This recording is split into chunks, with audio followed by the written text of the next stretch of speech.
Udah saya rekam. Assalamualaikum warahmatullahi wabarakatuh. Waalaikumsalam. Waalaikumsalam warahmatullahi wabarakatuh. Perkenalkan, nama saya Eka Latifah. Di sini saya sebagai moderator untuk presentasi kedua tugas Bahasa Indonesia. Nah, untuk hari ini presentasinya adalah kelompok 1 dan kelompok 2. Peraturannya masih sama seperti kemarin. Teman-teman mohon di-on-kan kameranya, terutama nanti yang sampai nanti akhir di-on-kan kameranya, terutama yang mau presentasi silahkan di-on-kan kameranya. Dan nanti jika dari kelompok 1 dan 2 presentasi, tolong di-mute dulu mikrofonnya. Kemudian nanti untuk sesi tanya jawab kita selesaikan dulu sampai kelompok 1 kita buka pertanyaan, terus kita lanjut kelompok 2 presentasi dan kita pertanyaan, dan untuk menjawab pertanyaan nanti di sesi terakhir. Sebelum kita mulai pada presentasi hari ini, mari kita buka dengan membaca Bismillah bersama-sama. Bismillahirrahmanirrahim. Selanjutnya silahkan untuk langsung memulai presentasinya.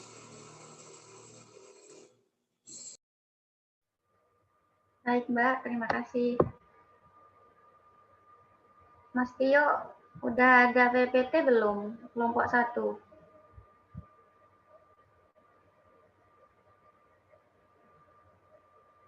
Belum ada. Saya kirim ya.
Sinyal.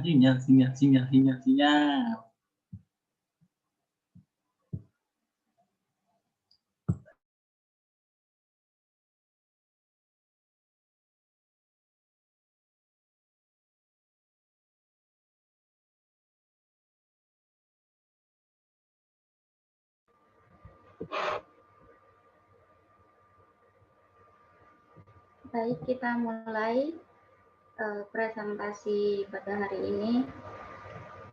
Kelompok 1 mengambil materi tentang masalah kesehatan jiwa pada mahasiswa baru di sebuah universitas di Jakarta.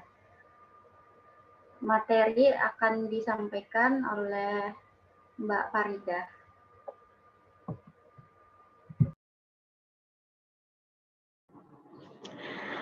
Kajian yang pertama, kajian teoritis. Pada masa transisi dari siswa sekolah menengah atas SMA menuju mahasiswa merupakan masa yang sulit di mana mereka dituntut untuk dengan kehidupan di perkuliahan. Ada banyak aspek perubahan yang dialami oleh mahasiswa baru. Aspek-aspek perubahan ini dalam bentuk sosial, akademik, dan personal, baik terkait dengan perubahan sistem pendidikan, keharusan meninggalkan rumah dan tinggal jauh dari orang tua, serta pertemuan dengan orang banyak. Akibatnya, pada masa ini mahasiswa sering mengalami gejala-gejala gangguan mental, atau masalah kesehatan jiwa. Kemudian yang kedua, masalah kejiwaan hasil penapisan dengan SRQ-20 dibagi 4 jenis. Yang pertama, penurunan energi. Yang kedua, gangguan somatik. Yang ketiga, perasaan depresif. Yang keempat, pemikiran depresif. Apabila seperempat dari remaja dan dewasa muda mengalami depresi dan tidak ditata laksana dengan baik, maka dapat mengakibatkan kematian. WHO melaporkan penyebab kematian ketiga pada remaja dan dewasa muda adalah bunuh diri. Pada tahun 2016, terdapat 17 mahasiswa dari berbagai kota di Indonesia tewas karena bunuh diri. Berdasarkan uraian dalam latar belakang, penelitian tertarik untuk meneliti masalah kesehatan jiwa pada mahasiswa baru. Selanjutnya akan dibacakan oleh Nadia.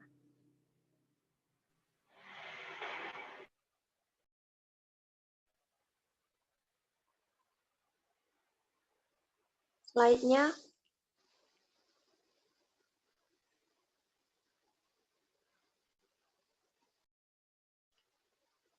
Deskripsi kasus.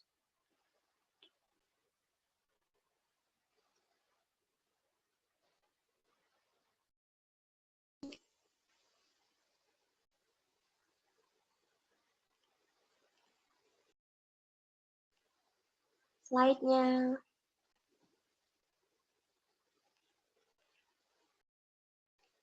Deskripsi kasus. Jumlah mahasiswa baru yang diperiksa kesehatannya di klinik universitas pada tahun 2015 adalah 6.921 orang dan tahun 2016 sebanyak 7.319 mahasiswa.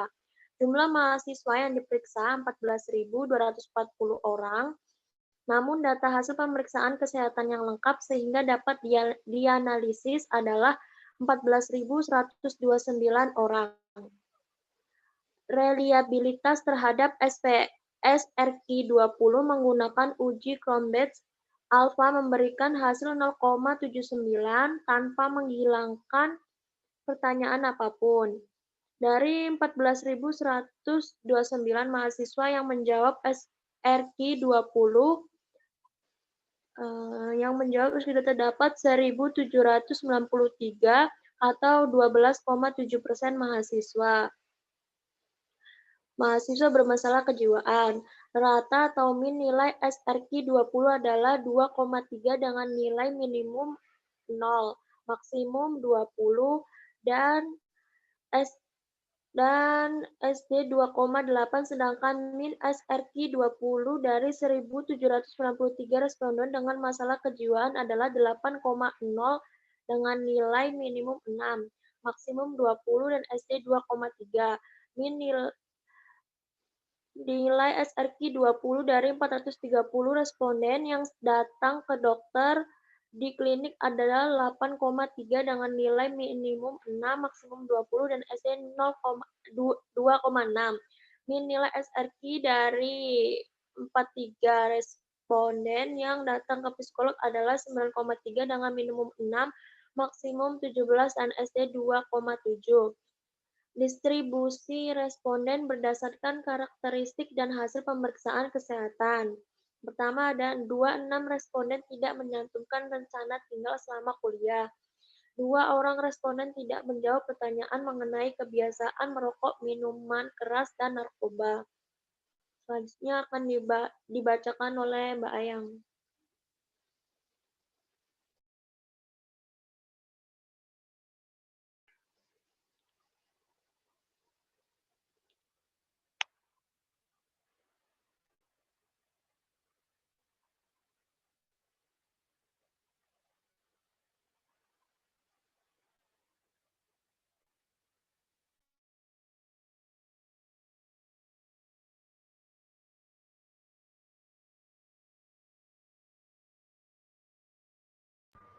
Mbak Ayang.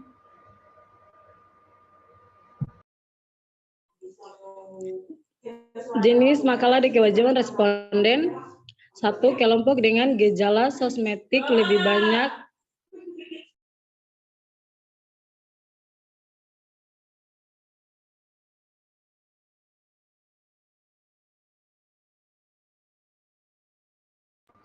Bayang, dibuka dulu mikrofonnya.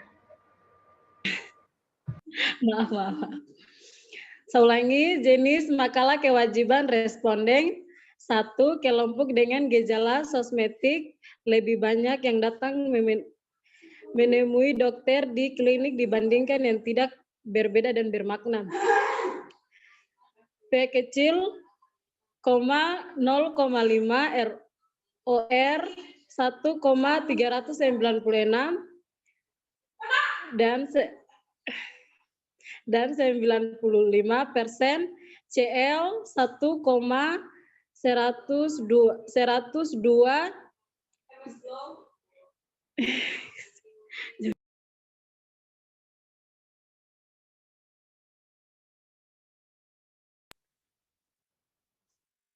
dan 1,767. Sedangkan kelompok lainnya tidak memiliki hubungan dengan kedatangan ke dokter di klinik. Dan kedua, terdapat hubungan antara kelompok yang memiliki perasaan depresif dalam P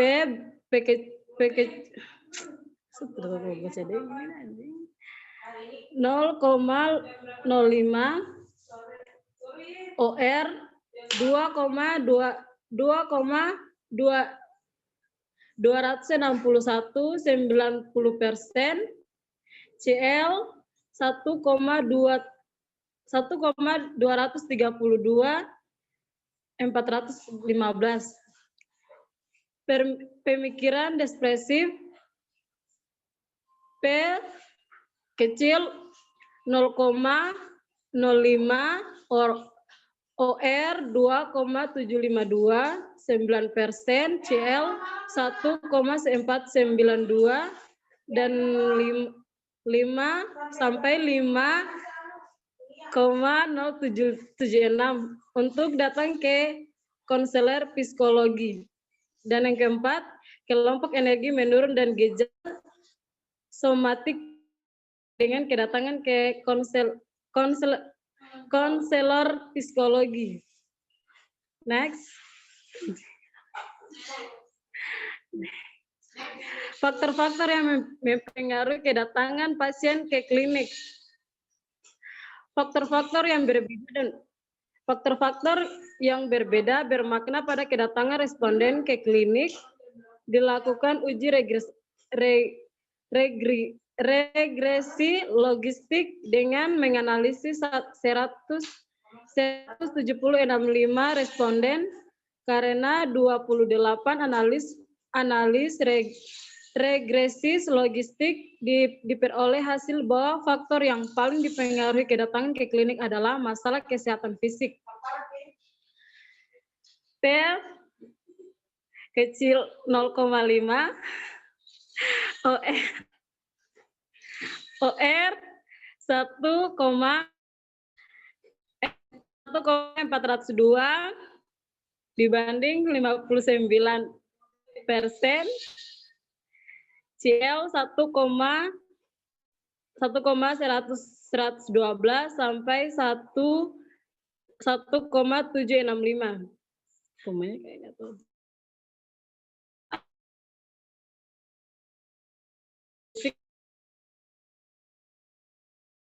4 kali lebih sering dibandingkan tanpa masalah kesehatan fisik.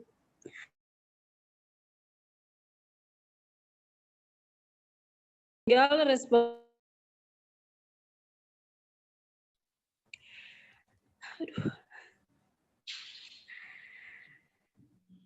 P kecil 0,05 OR 0,364 9%, CL 0,28 sampai 0,469, yang berarti tinggal di asrama dan di kos menghambat kedatangan responden ke klinik untuk konsultasi. Karakteristik responden yang tidak datang ke layanan konseling psikologi. 1. Responden laki-laki lebih banyak yang menjadi klien konselor psikologi dibandingkan responden perempuan. Berbeda dengan bermakna P kecil 0,05, OR 2,16. Sedangkan faktor tempat tinggal, kebiasaan buruk, dan hasil pemeriksaan kesehatan fisik tidak berbeda dan bermakna. Analisa pembahasan kasus. Dari penelitian ini diketahui bahwa masalah kesehatan fisik berhubungan dengan kedatangan responden yang bermasalah di kesehatan fisik akan datang 1,4 kali lebih baik, menunjukkan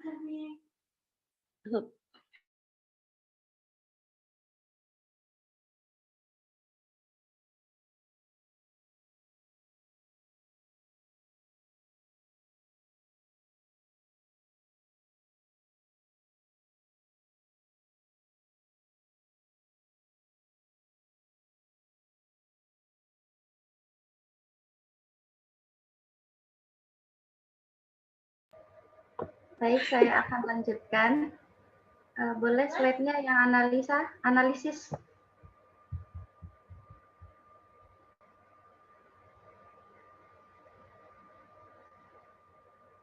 Slide-nya yang bagian analisis, Mas.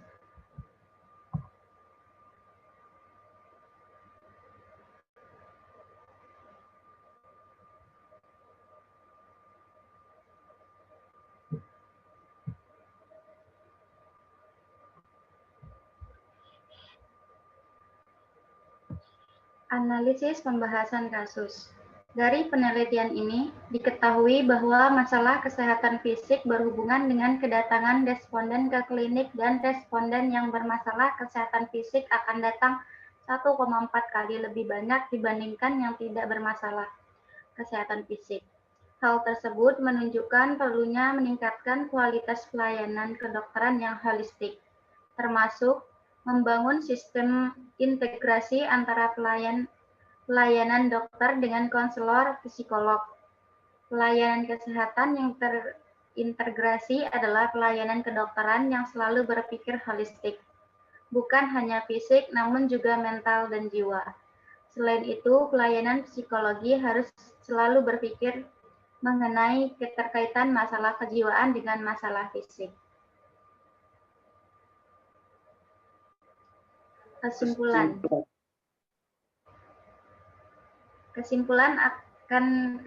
dan saran akan dibacakan oleh Mas Razaul. Kesimpulan. Prevalensi masalah kewajiban mahasiswa baru angkatan 2016 di sebuah universitas di Jakarta adalah 12,7% atau 1.793 mahasiswa. Dengan 70% perempuan dan 66% memiliki masalah kesehatan fisik juga. Kelompok masalah kewajiban berturut-turut dari yang terbanyak adalah pemikiran depresif 77,1%, perasaan depresif 65,8%, gejala somatik 37,3%, dan energi menurun 7%. Di antara mahasiswa bermasalah kejiwaan hanya 22,5% yang pernah datang untuk konsultasi dokter dan hanya 2,4% yang datang ke psikolog. Faktor yang berhubungan dengan kedatangan mahasiswa ke dokter adalah tinggal di asrama atau kos, menghambat dan memiliki masalah kesehatan fisik pada saat dilakukan pemeriksaan kesehatan 1,4 kali lebih sering. Faktor yang berhubungan dengan kedatangan mahasiswa ke konselor psikolog adalah jenis kelamin laki-laki 2,2 kali lebih sering. Saran, mahasiswa baru diharapkan untuk siap menghadapi dunia yang baru. Mahasiswa baru juga perlu membiasakan diri dan beradaptasi dengan lingkungan barunya. Sering-sering bersosialisasi dan diharapkan bisa mengontrol dirinya sendiri dengan baik agar terhindar dari masalah kesehatan jiwa.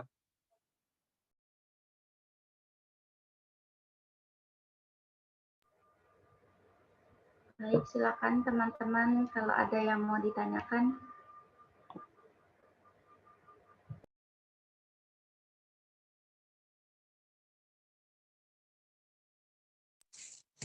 Silahkan kelompok 2, 3, dan 4 wajib memberikan pertanyaannya ya. Silahkan.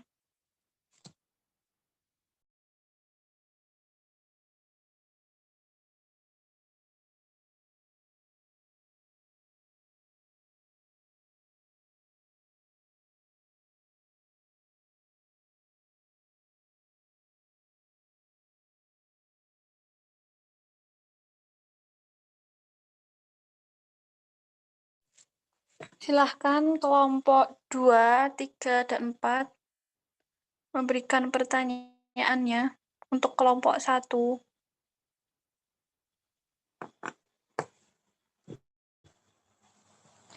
Langsung, jika ingin bertanya langsung di-mute saja.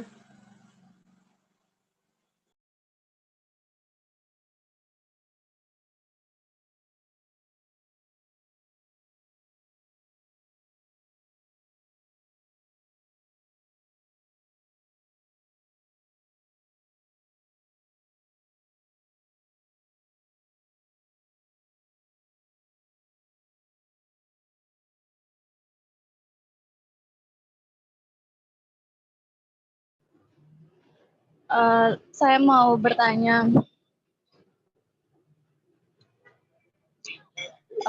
Saya Sudarni, perwakilan dari kelompok 4, izin bertanya pada kelompok 1. Coba berikan berikan contoh seperti apa gangguan somatik pada mahasiswa. Terima kasih.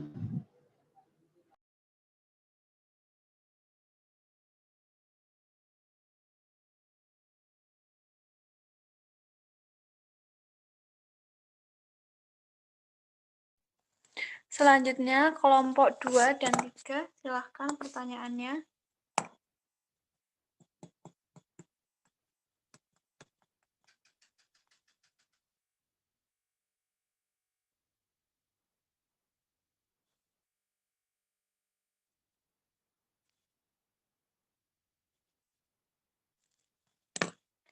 Kelompok 2 dan 3, silahkan.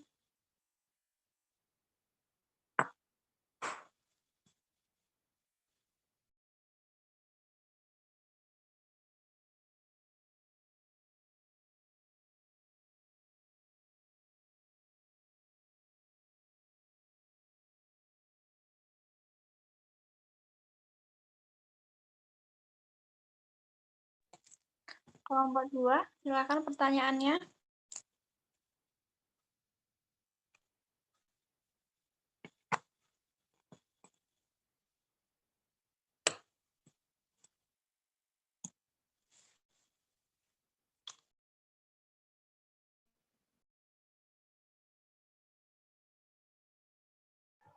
Saya dari kelompok 2 ingin bertanya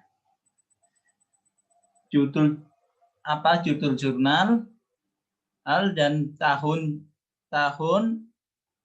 judul artikel dan kata kuncinya. Terima kasih.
Silahkan kelompok 3.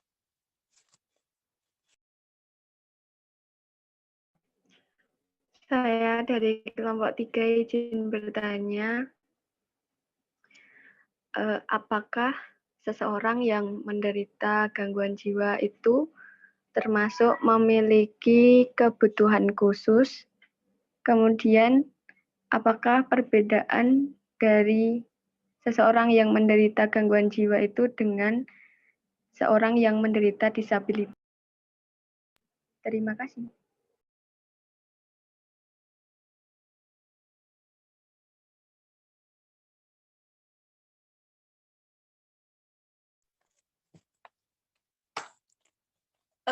Ada pertanyaan di kolom chat dari kelompok 4 Mbak Hikmah. Kelompok 1 bisa dilihat ya dari kolom chat.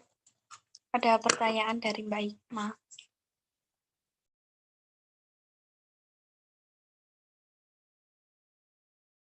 Kelompok 2.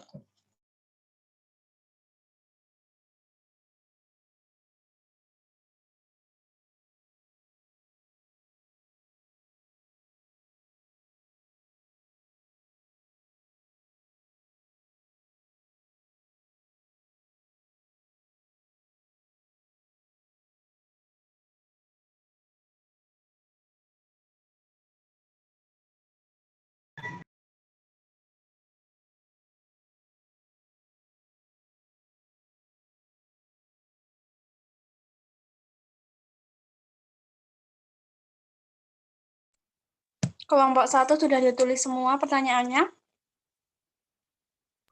Sudah. Kita lanjut presentasi kelompok 2 ya.